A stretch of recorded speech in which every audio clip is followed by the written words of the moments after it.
Mais importante do que as declarações dos políticos é a maneira como eles vão se comportar de agora em diante, né?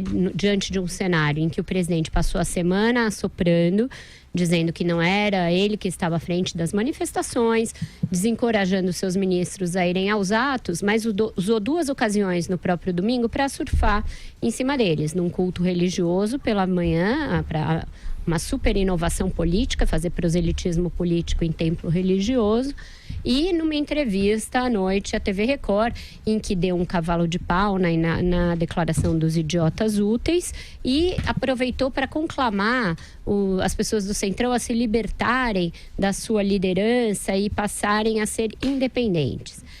Essa questão do Centrão, né? Isso é importante da gente discutir, porque isso também está virando uma narrativa bastante engraçada. O Centrão nada mais é do que o grupo que se criou em torno do Eduardo Cunha, vejam só, para o impeachment da Dilma Rousseff. Foi o Centrão que assegurou o impeachment da Dilma Rousseff sob os auspícios, sob o comando do Eduardo Cunha, e na época foram alçados à condição de heróis nacionais. O Centrão, com as suas diferentes configurações, nada mais é do que um conjunto de partidos que se reúnem em bloco para ter alguma ascendência sobre a pauta da Câmara. Isso aconteceu para a eleição do Eduardo Cunha, foi importante para o impeachment, se reverteu na eleição do Rodrigo Maia e permanece como uma força importante no Congresso. E por que existe o Centrão? Porque o Centrão está assim amalgamado? Porque o governo Jair Bolsonaro ainda não construiu uma base para chamar de sua. Esses partidos poderiam deixar de ser Centrão e passar a ser a base aliada no Congresso, que é uma outra denominação bastante conhecida. Qualquer um que cobre Câmara e Senado sabe a que se refere. São os partidos que integram o governo. Quais são os partidos que integram o governo, Jair Bolsonaro? Bolsonaro se resume a um. Chama-se PSL.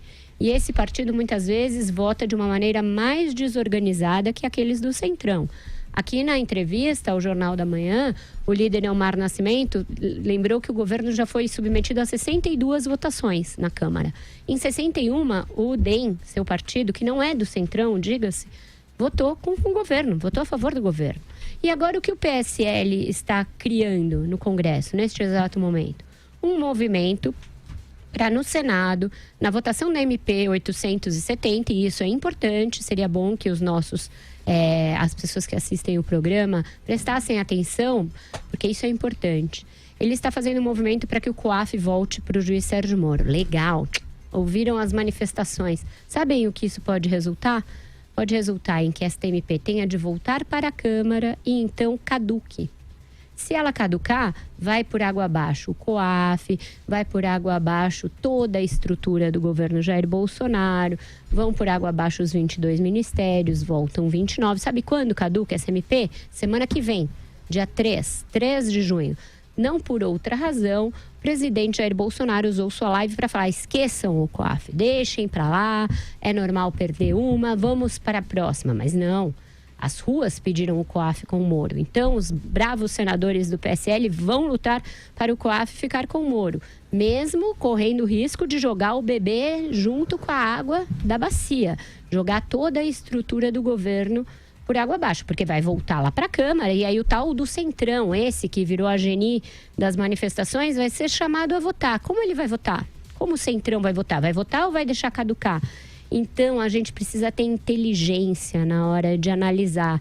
Não dá para ser só na base do gogó, não dá para ser só na base das palavras de ordem, não dá para ser só na base da torcida, do patriotismo. Precisa ter inteligência, precisa olhar para as coisas e analisar com olhos de ver.